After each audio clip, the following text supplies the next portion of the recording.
Nous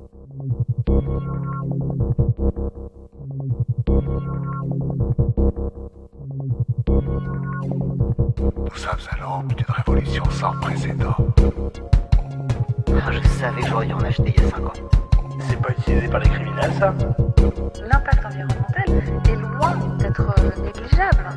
On prépare une ICO qui va tout révolutionner. Ça va jamais marcher en fait. 21 millions. Bienvenue dans 21 millions, l'émission Crypto-Pédago qui vous explique simplement le monde passionnant des crypto-monnaies et de la blockchain.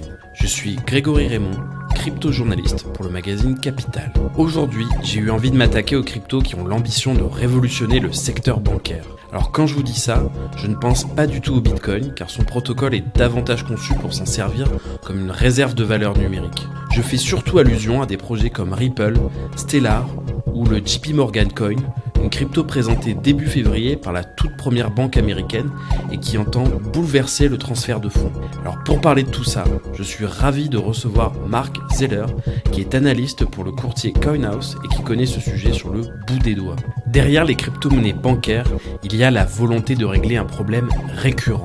Envoyer des devises à l'étranger, ça met longtemps et surtout, ça coûte très cher.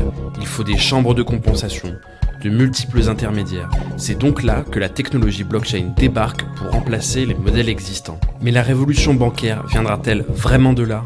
Les investisseurs du Ripple ne se font-ils pas un petit peu abusés par la start-up qui le développe et dont le patron a été un temps plus riche que Mark Zuckerberg lors de la bulle des cryptos ? Et les banques dans tout ça ? Ont-elles vraiment un intérêt à basculer dans la blockchain alors qu'elles utilisent déjà de robustes outils ? C'est ce que nous verrons dans cet épisode de 21 millions que vous êtes de plus en plus nombreux à écouter. Alors bonjour Mark Zeller, bienvenue dans 21 millions. Bonjour. Alors vous êtes analyste pour le courtier spécialisé CoinHouse et est-ce que vous pouvez nous expliquer rapidement en quoi consiste votre métier ? Alors j'ai 3 grands axes. Le premier axe, c'est le plus visible pour le public, c'est CoinHouse Insight, notre plateforme avec des articles d'analyse à la fois à chaud en réaction sur les événements de marché et à froid plus sur des analyses de fond. Le deuxième volet, c'est que je suis une ressource disponible pour notre clientèle premium, puisque nous avons des investisseurs qui représentent un certain portefeuille et qui sont à la demande d'analyse personnalisée, et c'est un service que CoinHouse met en place. Et le troisième volet, c'est que CoinHouse est aussi dans le marché des formations et des workshops, des meet-up, et je participe à la création de ces choses-là. Quand vous analysez une crypto, quels sont les critères sur lesquels vous vous basez pour établir qu'elle a du potentiel ou non ?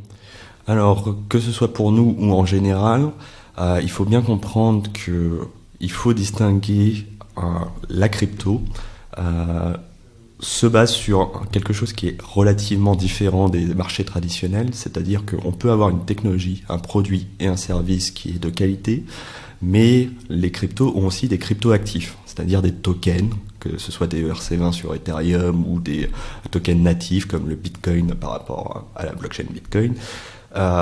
Et parfois, c'est des choses très différentes. Un projet avec une équipe extrêmement compétente et qui a un avenir peut avoir un token qui n'a aucun intérêt économique. Et il y a pas mal suite à la vague des ICO, il y a pas mal de tokens qui tombent dans cette catégorie. Et malheureusement, les investisseurs, s'ils ont peu l'habitude de ce marché, peuvent souvent tomber dans le piège en se disant c'est un projet formidable, l'équipe est formidable, il y a des produits qui sont... donc je vais investir là-dedans. Nous, notre métier, c'est de distinguer ce type de choses. Vraiment distinguer le projet de la crypto-économie. Et ça va rentrer dans nos critères d'analyse. Et maintenant, venons-en à notre sujet du jour, c'est-à-dire les crypto-monnaies destinées au secteur bancaire. Alors, la plus connue est certainement le XRP, aussi appelé Ripple, car c'est le nom de la start-up californienne qui le développe. Actuellement, c'est la 3e valeur du secteur crypto et sa capitalisation tourne autour de 13 milliards de dollars. Est-ce que vous pourriez nous présenter cette crypto et nous dire à quoi elle sert vraiment, à part à spéculer ? Leur proposition de valeur, telle qu'ils la décrivent, c'est transférer des fonds entre les frontières ou en général de manière plus rapide et moins chère. le système bancaire actuel repose sur une technologie assez ancienne, très centralisée, qui est à la fois lente et chère. On s'en rend peu compte en Europe puisqu'on a le système SEPA, qui est la zone de paiement unique européenne. Donc faire un virement pour un Français, même à l'intérieur de l'Europe, ça coûte peu cher et c'est relativement rapide. Surtout avec des choses comme le SEPA Instant qui commence à arriver, on appelle ça virement instantané en France, qui permet de faire des virements en quelques secondes. Donc on s'en rend pas compte, mais la France n'est pas le monde. Et quand on quitte les frontières de l'Europe, on se rend compte que transférer de l'argent, ça coûte très cher, c'est très lent et c'est complexe. Ripple Labs va s'orienter sur 2 propositions de valeur. La première, ça va être Xcurrent, qui est vraiment le produit qui va s'attaquer à Swift, et je pense qu'on va en parler un petit peu plus tard. Et Xrapid, qui est la proposition de settlement, de compensation sur des échanges de devises, et qui, elle, peut utiliser éventuellement le XRP. Aujourd'hui, l'utilisation du XRP par le secteur bancaire, en dehors de proof of concept, en dehors de prototypes et d'échanges de type laboratoire d'idées, est relativement faible, voire inexistante. C'est-à-dire qu'il y a des réels partenariats entre Ripple et des acteurs de premier plan du secteur bancaire, mais aujourd'hui, la Société Générale, pour ses échanges à la BNP dans un autre pays, ne va pas utiliser le XRP. D'accord. Alors, le développement de Ripple a été un peu chaotique. Alors, quelques banques ont bien réalisé des tests sur sa technologie, mais aucune structure d'importance ne s'est vraiment laissée séduire. Qu'est-ce qui empêche donc les banques d'adopter la technologie Ripple une bonne fois pour toutes ? Parce que, la situation est forcément problématique pour elles. Est-ce que la proposition... Ce qu'il faut bien comprendre pour le secteur bancaire, c'est que adopter une nouvelle technologie, ça a un coût énorme puisqu'il faut adapter les infrastructures, adapter les process. Il y a des questions régulatoires qui rentrent en ligne de compte, légales. Les banques sont un acteur que je qualifierais avec une forte aversion au risque. Et tout ce qui s'est passé dans l'histoire récente bancaire avec les amendes sur des montants qui ont fait plutôt l'actualité renforce cette aversion au risque des banques. C'est qu'il y a eu des événements et ils en ont payé le prix. Et du coup, adopter quelque chose, pour elles, ça ne doit pas être un peu mieux, ça ne doit pas être vraiment mieux, ça doit être énormément mieux pour justifier de changer les choses. Et même d'un point de vue informatique, si on regarde l'infrastructure logicielle des banques, on est sur des choses qui datent d'une autre période, voire d'un autre siècle. Et pourtant, si ça marche et que c'est fiable et que c'est robuste et que ça ne pose pas de problème légal, pourquoi changer ? Alors justement, on parlait juste avant de Swift. Alors donc les banques utilisent actuellement ce protocole pour faire des virements internationaux. Et vous le disiez, quiconque a déjà essayé d'envoyer de l'argent à l'étranger a pu constater que c'était très long. Alors, en se basant dessus, c'est vrai que la promesse de Ripple est séduisante, mais ça semble dingue que Swift attende là sans rien faire. Est-ce que eux aussi ne seraient pas en train de travailler sur une solution crypto ou blockchain pour ne pas perdre ce marché ? Alors, à ma connaissance, non. Mais je ne suis pas un spécialiste de Swift. Swift, il faut simplement comprendre que c'était un peu la blockchain avant la blockchain. C'est vraiment un registre distribué, par essence centralisé. On est sur une société de droit privé enregistrée en Belgique, si je ne dis pas de bêtises, à vérifier. Il faut comprendre que la lenteur de Swift est relativement artificielle. C'est-à-dire qu'il existe des moyens pour les banques d'accéder de manière plus rapide à des transferts, en dessous d'une heure, en dessous d'une demi-heure, parce que le système standard n'est pas forcément le système d'échange monétaire interbancaire. C'est-à-dire ce que les gens voient, ce que l'utilisateur final, la personne, n'est pas forcément, et n'a pas accès aux mêmes conditions que l'acteur bancaire. Et c'est relativement artificiel, et si ça posait réellement problème, je pense, et on a la preuve en Europe avec le SCP Instant, qu'on appelle virement instantané, que c'est relativement facile à mettre en place, d'autant plus que c'est plus facile à mettre en place dans une infrastructure centralisée que décentralisée. D'accord. Et j'aimerais faire un petit point sur la communauté Ripple qui est extrêmement agressive sur les réseaux sociaux. C'est assez singulier car être investisseur dans le XRP de Ripple, c'est un peu comme si on devenait supporter d'un club de foot et qu'on était prêt à tout pour le défendre et parfois même un peu avec mauvaise foi. Pour certains, je dirais même que c'est presque du hooliganisme à la mode crypto. Comment on peut expliquer ce comportement ? Déjà, il faut prendre en compte que Twitter n'est pas le monde. C'est-à-dire que par essence, en 280 caractères, on va être plus impactant que si on a plus de temps ou si on est face à face. Et il faut aussi prendre en compte qu'une grande partie de ces personnes répondent toujours au même moment et toujours à peu près avec les mêmes éléments de langage. Il y en a qui disent que c'est des scripts, c'est-à-dire des logiciels qui font ça avec des vrais ou des faux comptes. Moi, je pense que c'est plutôt qu'il y a des groupes Telegram ou des Slack ou des Discord qui coordonnent un petit peu les choses, où on va les publier dans un réseau social spécialisé, dans une communauté spécialisée, le tweet en question qui parle de manière négative ou neutre de Ripple ou positive, et on va aller renforcer l'aspect positif en mettant tous en même temps. Donc c'est pas forcément des bots, c'est pas forcément faux. Après, il faut comprendre que l'investisseur peut qualifier à une aversion à la perte. C'est-à-dire que s'il a mis du capital quelque part et que plus tard on essaye de lui expliquer que c'est pas le meilleur investissement du monde, il va essayer de défendre. C'est un processus psychologique relativement répandu. Il va essayer de défendre son choix pour pas perdre la face, entre guillemets. Et Ripple a été cofondé par quelqu'un d'assez célèbre dans l'univers crypto, puisque c'est Jed McCaleb. C'est notamment lui qui a conçu MTGOX, la toute première bourse de Bitcoin, avant de la vendre au français Marc Karpelles. Alors actuellement, Jed McCaleb n'a plus de lien avec Ripple et a préféré partir développer Stellar, un projet similaire dont on parlera un petit peu après. Alors, est-ce qu'on sait pourquoi il a quitté Ripple ? Alors, à ma connaissance... je ne ferai pas de déclaration de là-dessus puisqu'on ne pourra pas distinguer la réalité de la rumeur. Jed McCaleb a un lien avec Ripple, n'a pas de lien avec l'entreprise Ripple, mais a un lien avec XRP, puisqu'il en possède énormément. Il a une grande part du supply, de la masse monétaire. Je pense pas qu'aujourd'hui il ait la moindre influence sur Ripple et le XRP en dehors du fait d'en avoir. Donc je pense que c'est anecdotique de parler de Jed McCaleb aujourd'hui quand on évoque Ripple. Et parlons maintenant donc de son nouveau projet, Stellar. Quelles sont les différences entre Stellar et Ripple ? Parce que quand on regarde les projets, c'est assez proche. C'est un copier-coller. Très clairement, Jed, quand Jed a quitté Ripple, il est parti avec le code. Et aujourd'hui, s'il est vrai que lors de la scission, les projets étaient équivalents, quasiment équivalents au niveau du code, aujourd'hui, Stellar a pas mal évolué, et dire que c'est la même technologie aujourd'hui, quand on regarde le code, c'est assez faux.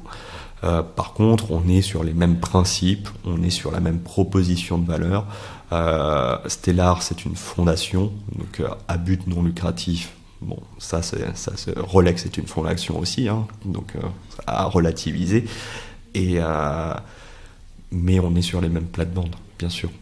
C'est clairement, si une solution de type Ripple ou Stellar devait s'imposer, ça ne pourrait pas être les deux. Ce sera l'un ou l'autre, ou une troisième voie. D'accord. Mais je me trompe pas en disant que Stellar est open source. Stellar est open source, Ripple l'est à peu près. D'accord. Et Stellar a récemment signé un partenariat intéressant avec IBM qui réunira une quarantaine de banques à travers le monde.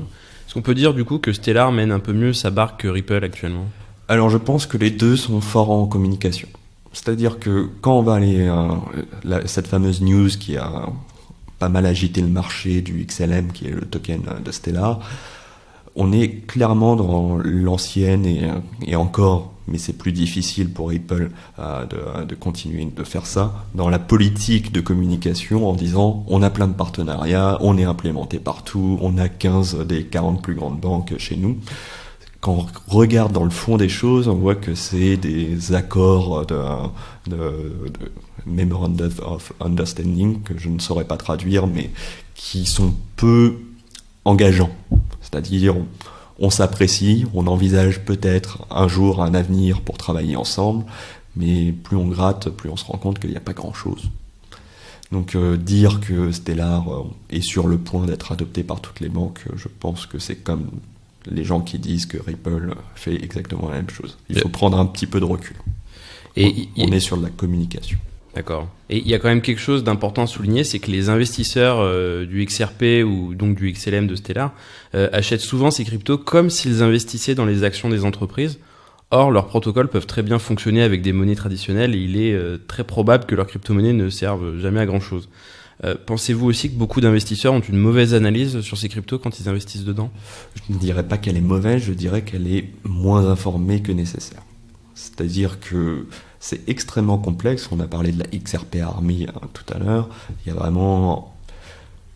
Il est difficile sur Internet de toute façon, et quand on parle d'investissement, c'est encore pire, d'aller chercher l'information et de trier les choses. Et c'est vraiment notre but à Coinos, sur la plateforme Inside ou au service de nos clients premium, de faire ce travail de distinguer le vrai du faux et d'aller chercher que parfois, des vraies solutions, où il y a du vrai code, parce que Xcurrent ça existe, Xrapid ça existe, ne veulent pas forcément dire que le token aura de la valeur à l'avenir. Et tout à fait personnellement, est-ce qu'il y en a un des deux qui vous semble meilleur ou pas ? Alors, je pense, et c'est ce que je dis à nos clients, qu'on est sur les cryptoactifs qui, à mon sens, ont le plus gros rapport entre le risque et le reward. C'est-à-dire qu'il y a un risque extrêmement élevé, qui n'est pas forcément compris par les investisseurs, que le XRP ou le XLM ne soit jamais utilisé, comme tu l'as évoqué. Et ce risque est vraiment non nul. Mais dans l'éventualité où ça existe, où ces tokens soient utilisés, ou que Ripple arrive au premier plan, on peut arriver sur des fortes valorisations, ou pas. Donc un très fort risk-reward. Alors pour le moment, le monde bancaire s'oppose pas mal à tout ce qui est crypto, mais on commence à voir quelques initiatives bouger. Par exemple, des très grandes banques comme BNP Paribas coopèrent au sein d'un consortium mondial qui s'appelle R3, qui réunit un grand nombre d'institutions financières pour développer les questions autour des blockchains, tout simplement. Alors que pensez-vous de cette initiative, et n'est-ce pas plus probable que la révolution crypto des banques ne vienne pas plutôt de ça, plutôt que d'une start-up comme Ripple ? Il y a plusieurs réponses. Je vais réagir sur BNP Paribas parce que si je peux insulter une banque, ça me fera toujours plaisir. BNP, on est sur de la pure communication sur la blockchain. C'est-à-dire que BNP, effectivement, a un partenariat est présent dans R3 qui développe les solutions Corda. Pour une banque, passer à côté de la prochaine révolution éventuelle technologique, c'est vraiment pas passer comme un acteur sérieux auprès de ses investisseurs. Et surtout, un BNP peut se permettre, j'évoque BNP, mais toutes les banques peuvent rentrer dans ces cases-là, peut se permettre un certain nombre de dépenses qui seront de la pure recherche, même si ça n'aboutit nulle part. Donc effectivement, il y a un partenariat avec Corda, mais BNP a énormément investi d'argent auprès d'IBM sur Hyperledger, a énormément investi d'argent auprès de Consensus et sa branche Enterprise qui je crois a été renommé, mais sur du consulting pour faire des POC sur Ethereum. Donc ils mettent un petit peu d'argent partout, ce qui leur permet de communiquer en interne et à leurs actionnaires. Nous avons investi tant d'argent dans la blockchain, nous sommes à la pointe, etc. Ça ne veut pas dire que BNP est prête aujourd'hui à changer son système pour les raisons qu'on a évoquées au début de l'interview. C'est très difficile, il y a une forte inertie. C'est les lois de la physique. Plus on est gros, plus il y a d'inertie. Et quand même, du côté de la banque américaine JP Morgan, donc l'une des plus importantes du monde, on a récemment annoncé qu'on allait sortir un JP Morgan Coin. Alors que peut-on dire de cette crypto-monnaie, à quoi va servir, et est-ce qu'elle risque pas de marcher sur les plates-bandes de Ripple ou Stellar ? Alors c'est relativement intéressant, le JP Morgan Coin. Ça se base sur Quorum, qui est un dérivé d'Ethereum. On est très très loin du code d'Ethereum, mais effectivement, ça vient du client Get, qui est Ethereum en Go. Bon. Donc, Quorum n'est pas Ethereum. JP Morgan n'est pas un ERC20. Le JPM Coin n'est pas un token Ethereum. Mais ce qui est intéressant, c'est que c'est un stablecoin. Un stablecoin va être un actif numérique, un crypto-actif, qui va répliquer la valorisation d'une monnaie fiduciaire. Dans 99,9% des cas, on parle de l'USD. Pourquoi ? Le dollar. Donc le dollar. Pourquoi ? Parce que sur le marché mondial, l'USD est roi. Donc le dollar est roi, la plupart des échanges qui impliquent ou pas les États-Unis se font en dollars, par exemple le marché pétrolier qui est assez connu. Donc s'il faut choisir une monnaie fiduciaire, on va aller choisir le dollar. Et ce qui est intéressant, c'est que par rapport au XRP, c'est que un JPM coin égale un dollar. Il n'y a pas de volatilité, il n'y a pas de spéculation particulière. On ne va pas acheter 100 JPM coin et espérer avoir plus d'argent plus tard. Juste pour situer, actuellement le XRP vaut à peu près 30 cents et il est monté jusqu'à 3 dollars. Donc exactement. Volatilité extrême, quoi. Et il vient de beaucoup plus bas. Donc il y a une volatilité qui est extrême. Sur les solutions au service des banques qu'on a évoquées, c'est pas forcément un problème puisqu'il y a un block time, un temps de transfert estimé à 3 à 4 secondes, si on est optimiste. Donc une volatilité sur 3 et 4 secondes, on peut estimer que c'est pas... Mais c'est toujours moins bien qu'une volatilité nulle. Même si certains diront que l'USD fluctue en value par rapport à l'euro, par rapport à la livre, et ce type de choses. Donc, ce que je pense le plus probable au service des banques, c'est qu'ils vont aller utiliser plutôt des stablecoins. Puisque ça a plusieurs avantages. On a parlé de la volatilité. Il faut aussi évoquer que c'est plus compatible avec leur process actuel. C'est-à-dire échanger du vrai USD contre du vrai euro. Ça, c'est ce qu'ils savent faire. Échanger du euro numérique contre du dollar numérique, c'est pas si différent. Ça s'adapte. Et c'est pour moi le plus gros concurrent de Ripple, c'est pas Stellar, mais c'est plutôt les stablecoins. Et il y a des versions qui sont centralisées, donc au service des banques, comme le JPN Coin, et on va voir apparaître, on va voir l'émergence du Société Générale Coin, du BPN Coin. On a le Facebook Coin qui sera aussi un stablecoin qui va arriver, où chaque entité va générer sa propre masse monétaire. Ils le font de manière très simple. Ils mettent de la monnaie fiduciaire en réserve sur des comptes en banque, et une unité de monnaie fiduciaire égale un jeton échangeable numérique sur une blockchain. Et donc, ce qui me semble le plus probable à l'avenir pour remplacer Ripple, c'est que chaque banque ait un consortium, une blockchain privée ou une blockchain de consortium, enfin quelque chose qui leur est propre et interne, avec leur propre token, et qui est un nouveau niveau, un layer de settlement qui va faire la compensation entre ces différents actifs numériques. Et ce layer de settlement, pour l'instant, le mieux situé, ça reste Swift. Donc avec ce que vous dites, c'est marrant parce qu'on est très très loin de la révolution annoncée il y a quelques années, en mode la crypto va remplacer les banques et tout. Alors la crypto est une révolution sur les actifs. C'est-à-dire que c'est une nouvelle classe d'actifs qui a des propositions de réserve de valeur. Ethereum se veut un index de ce qui va être monté sur Ethereum, toutes ces dApps, tous ces services décentralisés. Après, quand on parle de monnaie fiduciaire, la monnaie fiduciaire, ça marche bien. Et puis, ça rentre dans la régulation actuelle qui a été pensée pour elle. Et faire évoluer les usages sans faire évoluer les cadres me semble très optimiste et peu réaliste. Et quelle partie du métier de banquier pourrait être le plus touchée par la crypto ? Le potentiel disruptif de la crypto va être dans le fait que on va favoriser la concurrence. C'est-à-dire que la vraie révolution blockchain, c'est que non pas ça va brûler les banques, comme ce qui a été annoncé au début de Bitcoin en réaction aux crises financières, etc., l'anarcho-capitalisme, tout ça.